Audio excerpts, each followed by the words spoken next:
Olá, Pai do Senhor, sou o pastor J.C. Silva, refletindo aqui sobre o tabernáculo e a carta aos Hebreus conectado na lição. Deixe seu feedback com seu like, seus comentários, compartilhe o vídeo nas suas redes sociais, me ajude a impulsioná-lo para alcançar muitas outras pessoas. Se inscreva no canal se ainda não se inscreveu, acione o sininho para receber as notificações sempre que houver uma nova postagem. Diga de onde você está conectado na lição. O versículo do dia está em Hebreus, capítulo 4, versículo 15. Porque não temos um sumo sacerdote que não possa compadecer-se das nossas fraquezas, porém um que, como nós, em tudo foi tentado, mas sem pecado. Na verdade aplicada, o pastor César Rosa, que é o comentarista da lição, ele ressalta que a Epístola aos Hebreus mostra a superioridade de Cristo. O texto de referência está em Hebreus, capítulo 3, versículos 1 a 6, onde apresenta Jesus como apóstolo e sumo sacerdote superior a Moisés, pois maior honra do que a casa tem aquele que a edificou. O escritor da carta aos Hebreus, observando todos os aspectos que envolveu o sacerdócio e os sacrifícios realizados no tabernáculo, considerados por ele como coisas do passado e sombra das coisas reveladas em Jesus e com as que vão se manifestar em um momento específico, ele teve como foco principal provar a superioridade tanto no que se refere ao sacerdócio quanto à qualidade plena do seu sacrifício, que o tornou abrangente e também permanente. O comentarista pastor César Rosa, ele frisa que Jesus ele sobrepuja qualquer ritual do Antigo Testamento. Isto porque o tabernáculo, com todos os seus elementos e seus rituais, era apenas um tipo de Jesus Cristo, e Jesus Cristo é o antítipo, ou seja, Jesus Cristo já existia antes do que foi apresentado de forma tipológica no tabernáculo.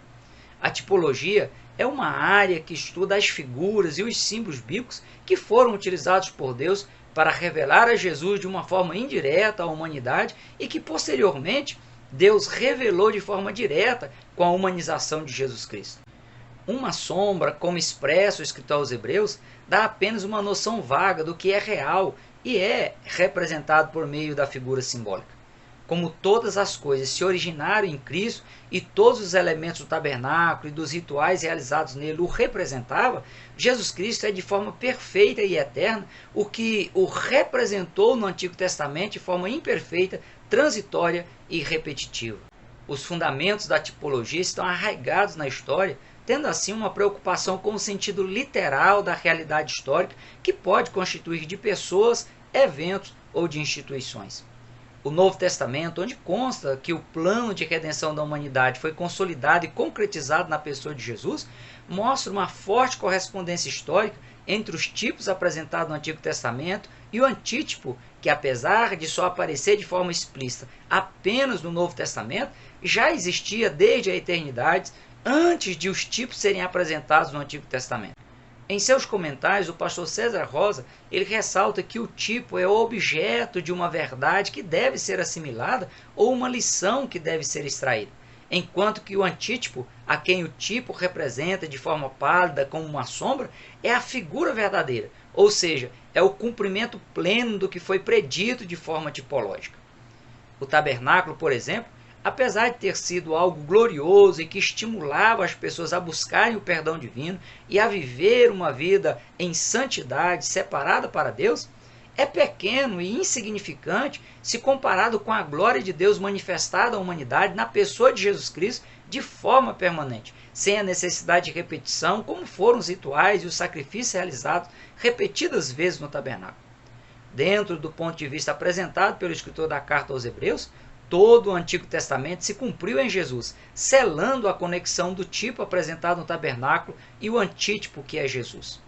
Quanto aos tipos e suas características, de acordo com a hermenêutica bíblica, que é a área de estudo que normaliza ou normatiza a forma correta de se interpretar as escrituras sagradas, alguns princípios eles precisam ser observados para dizer que algo possa ser considerado como um tipo de Cristo no Antigo Testamento.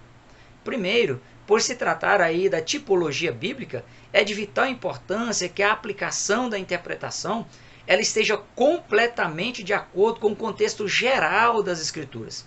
Em segundo lugar, precisa haver uma afinidade, uma ligação íntima entre o tipo e o antítipo. A interpretação ela deve ser clara, objetiva, sem forçar o texto a dizer algo diferente do que o texto realmente diz.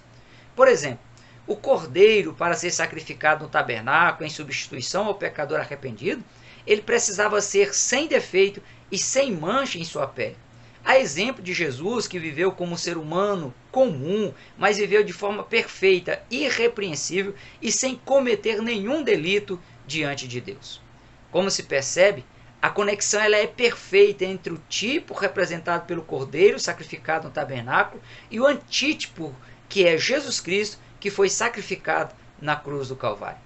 Outro exemplo é o de Adão, que como um tipo de Cristo, ele foi criado de maneira perfeita, mas que por ter falhado, houve a necessidade de Jesus Cristo vir para, de forma plenamente perfeita e obediente, solucionar o problema criado por Adão no Jardim do Éden, tendo em vista a sua desobediência a Deus. Um terceiro exemplo citado pelo comentarista pastor César Rosa é o casamento de Isaac e Rebeca, cujas características da festa matrimonial com a duração de 7 dias é um tipo da boda do Cordeiro, momento em que a igreja, a noiva de Jesus, se unirá com Jesus nos céus, e essa festa da boda do Cordeiro, ela durará por 7 anos. Deve-se ter um cuidado aí e evitar conectar os tipos apresentados no Antigo Testamento com algo sem embasamento com o contexto geral das Escrituras. A Bíblia deve ser interpretada pela própria Bíblia e sempre observando o contexto geral das Escrituras para se evitar interpretações torcidas ou distorcidas da realidade que foi revelada por Deus. Com essa verdade em mente, o pastor Abraão de Almeida, com toda a propriedade e clareza, ele diz que, através dos tipos, nós vemos que o Antigo Testamento está explicado no Novo Testamento e que o Novo Testamento contém o Antigo Testamento. Os tipos no tempo da lei mosaica apresentam ricos detalhes através dos personagens e dos eventos, de forma a evidenciar que existia algo muito maior e mais pleno que viria a ser revelado no futuro. Me permita chamar a sua atenção aqui para o fato de que, na atualidade, o inimigo ele se utiliza desse mesmo método para apresentar de forma simbólica os personagens demoníacos que atormentarão as pessoas sem a salvação no futuro. Basta olhar o tanto de monstros deformados, imperfeitos, cruéis que são apresentados nos desenhos animados, nos filmes e nas séries de TV. As pessoas vão se acostumando, achando que é normal e acabam sendo contaminadas com um estilo de vida monstra, imperfeita, deformada quanto ao padrão instituído por Deus, um estilo de vida cruel e diabólica.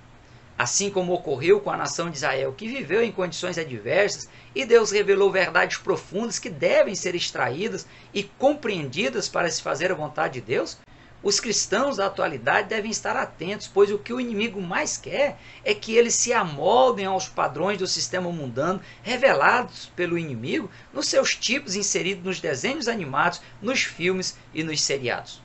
Pontuei aqui essa questão contextualizando a forma como Deus se revelou no Antigo Testamento por meio dos tipos para atrair as pessoas a ele, pois o inimigo ele sempre copia as ações de Deus para atrair a humanidade a ele e afastá-la da comunhão e da proteção de Deus. Quanto aos tipos no tempo da lei mosaica, Moisés, no exercício da sua missão de libertar o povo hebreu do cativeiro egípcio, que é um símbolo da escravidão provocada pelo sistema mundano, que é profano, impuro, imoral, corrupto e totalmente alheio à vontade de Deus,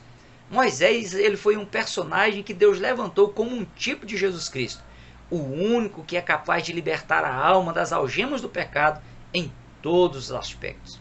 Moisés ele foi usado por Deus para transcrever a lei moral, civil e sacrificial, normatizando assim o modo de vida que agradaria a Deus e que possibilitaria a preservação sustentável dos hebreus, como também da humanidade.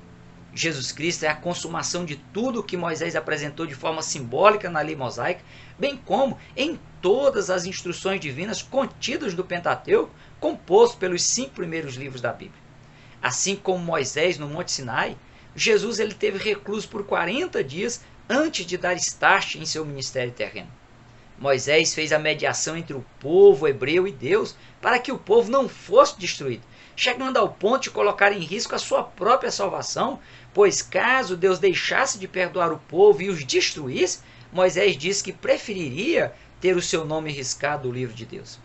Jesus é o mediador da nova aliança, o único em condições de intermediar a situação da humanidade diante de Deus.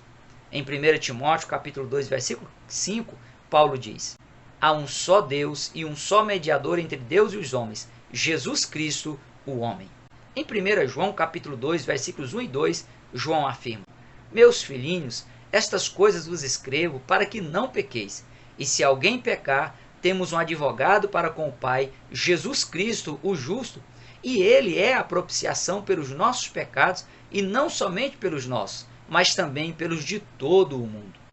Hebreus capítulo 9, versículos 13 a 15 esclarece: porque se o sangue dos touros e bodes e a cinza de uma novilha espargida sobre os imundos os santificam quanto à purificação da carne, quanto mais o sangue de Cristo, que pelo Espírito Eterno se ofereceu a si mesmo, imaculado a Deus, purificará as nossas consciências das obras mortas para servirdes ao Deus vivo?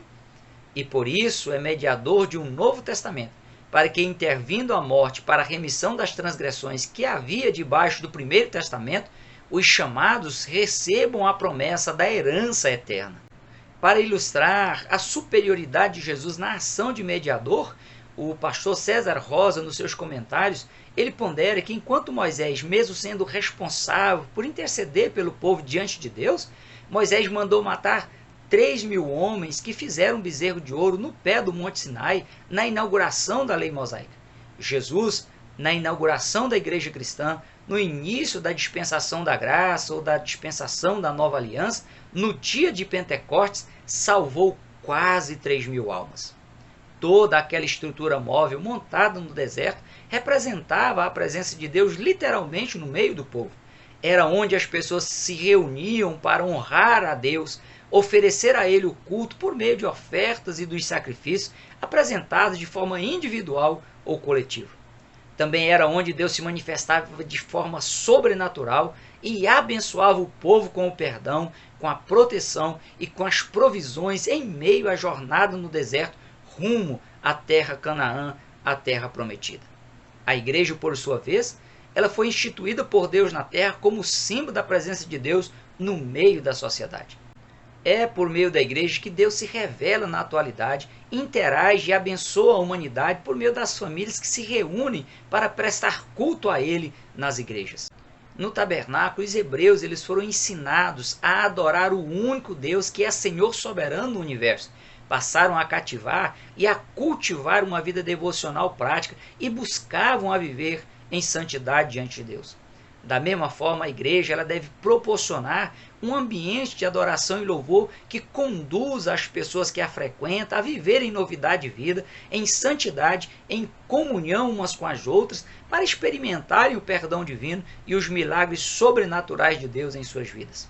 O pastor César Rosa ele salienta que a igreja ela se torna maior que o tabernáculo, pois a perspectiva do povo hebreu lá em torno do tabernáculo era a terra prometida, e ela ainda estava habitada por povos hostis. Enquanto que a perspectiva da igreja é o arrebatamento, é a Canaã celestial e, posteriormente, novos céus e nova terra, a nova Jerusalém, onde as coisas imundas ou hostis nunca terão acesso. Momento também que se cumprirá a promessa de Jesus que disse: se eu for e vos preparar lugar, virei outra vez e vos levarei para mim mesmo, para que onde eu estiver, estejais vós também. Quanto à carta aos Hebreus e à excelência de Cristo, o escritor, inspirado e dirigido pelo Espírito Santo, associa de forma harmônica as doutrinas teológicas do Antigo Testamento e do Novo Testamento, ressaltando a supremacia de Cristo como o Cordeiro que foi sacrificado em substituição à humanidade, em comparação com os animais sacrificados no tabernáculo. Além disso, o escritor também realça a superioridade de Jesus como sumo sacerdote, deixando claro que em Jesus foi consumado tudo que estava representado no tabernáculo e nos elementos que o integravam. No princípio, o próprio Deus se encarregou de sacrificar um animal inocente para resolver a nudez física e também espiritual de Adão e Eva, mostrando assim que para que houvesse perdão, deveria haver derramamento de sangue inocente. Com a instituição da lei mosaica, os rituais de sacrifício eles foram formalizados para que o padrão estabelecido por Deus fosse preservado, a fim de que as pessoas pudessem desfrutar do perdão divino, e a partir da lei mosaica se intensificou a prática instituída por Deus lá no Jardim do Éden. No entanto, a cada novo ato ilícito cometido pelos hebreus, os sacrifícios eles deveriam ser repetidos, e isso ocorria para o resto da vida da pessoa, devendo também ser observado pelas novas gerações, pelos seus descendentes. Era um ciclo cansativo, ininterrupto, pois o sacrifício ele só cobria os pecados já cometidos, eram temporários e se restringia a quem oferecesse o sacrifício, exceto aquele sacrifício anual que o sumo sacerdote realizava em prol de toda a nação para ele adentrar no lugar santíssimo. No entanto, mesmo assim, o sacrifício anual pela nação, ele não substituía os sacrifícios individuais específicos para cada tipo de pecado cometido. O sacrifício de Jesus como Cordeiro de Deus que tira o pecado do mundo, por ter preenchido todos os requisitos da lei mosaica, sido perfeito e de caráter permanente, foi único, não precisa ser repetido e beneficia toda a humanidade, bastando haver arrependimento, confissão e a pessoa aceitar como válido para si o sacrifício de Jesus na cruz do Calvário. Como o sangue dos animais oferecido no tabernáculo apenas cobria os pecados e não os perdoava, Jesus se permitiu ser oferecido em sacrifício para tirar, para perdoar os pecados dos pecadores arrependidos e conversos a ele. Em 1 Pedro capítulo 1, versículos 18 a 21, Pedro ele frisa dizendo: não foi com coisas corruptíveis como prata ou ouro que fostes resgatados da vossa vã maneira de viver, que por tradição recebeste dos vossos pais, mas com o precioso sangue de Cristo, como de um cordeiro imaculado e incontaminado, o qual na verdade em outro tempo foi conhecido ainda antes da fundação do mundo, mas manifestado nesses últimos tempos por amor de vós, e por ele credes em Deus, que o ressuscitou dos mortos e lhe deu glória, para que a vossa fé e esperança estivessem em Deus. Com um brado, Jesus entregou o seu espírito e morreu, mas com a sua ressurreição, Jesus eliminou quaisquer dúvidas de que o projeto de redenção da humanidade havia se cumprido nele com louvor. Além de ter sido ele o Cordeiro de Deus que tira o pecado do mundo, Jesus ele é o sumo sacerdote eterno. Jesus, numa ação de auto-entrega, ele exerceu a função de sumo sacerdote e de cordeiro inocente que morreu em substituição à humanidade. Quando o escritor aos Hebreus fala sobre o seu sumo sacerdócio, ele aponta que Jesus não era da descendência de Arão, que foi o primeiro sumo sacerdote no tabernáculo, pois ele era da tribo de Judá e não da tribo de Levi. Segundo a lei mosaica, os sumos sacerdotes eles deveriam ser descendentes de Arão.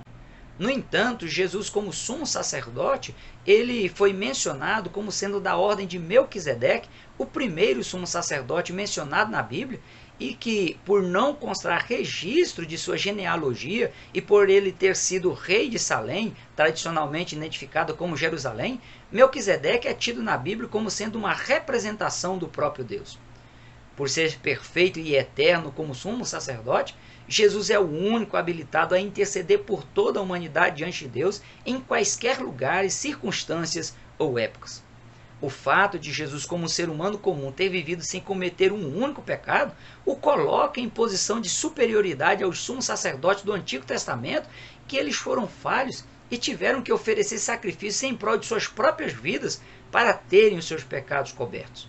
O escritor aos Hebreus ele diz que Cristo não entrou num santuário feito por mãos, figura do verdadeiro, porém no mesmo céu, para agora comparecer por nós perante a face de Deus, nem também para a si mesmo se oferecer muitas vezes, como o sumo sacerdote cada ano entra no santuário com sangue alheio. Além disso, as pessoas que se converterem a Cristo têm a garantia e a cobertura espiritual de que terão perdoado os seus pecados, serão santificados pela ação do Espírito Santo e um dia verão a Cristo como Ele é e serão semelhantes a Ele, glorificados, incorruptíveis, imortais, se tornando mais do que vencedores em Cristo Jesus. Jesus, mesmo sendo parte integrante da Trindade Santa, se dispôs a passar por uma metamorfose completa e se tornar um ser humano comum, sem se utilizar de seus atributos divinos, para cumprir em si tudo o que a respeito dele foi revelado no tabernáculo no Antigo Testamento. Tudo foi apenas um preparativo para que as pessoas pudessem ter acesso à maior revelação de Deus à humanidade, ao maior ato de condescendência divina, de Deus se rebaixar para estar com o ser humano, para se relacionar com o ser humano de uma forma perfeita, superior e permanente, e com isso pagar o preço total da redenção do ser humano. Jesus não somente colocou fim a todo o sistema de sacrifício de animais que eram realizados no tabernáculo, ele também abriu acesso ao pecador arrependido e converso a ele ao lugar santíssimo, a presença de Yahvé Adonai, o supremo soberano do universo. Meu desejo é que você compreenda a missão paga por Jesus e realçada na carta aos Hebreus, para que você possa usufruir de todos os benefícios conquistados por Jesus na cruz, em substituição a você. Por hoje nós ficamos por aqui, até o próximo encontro, se Deus quiser. Prossiga na paz do Senhor.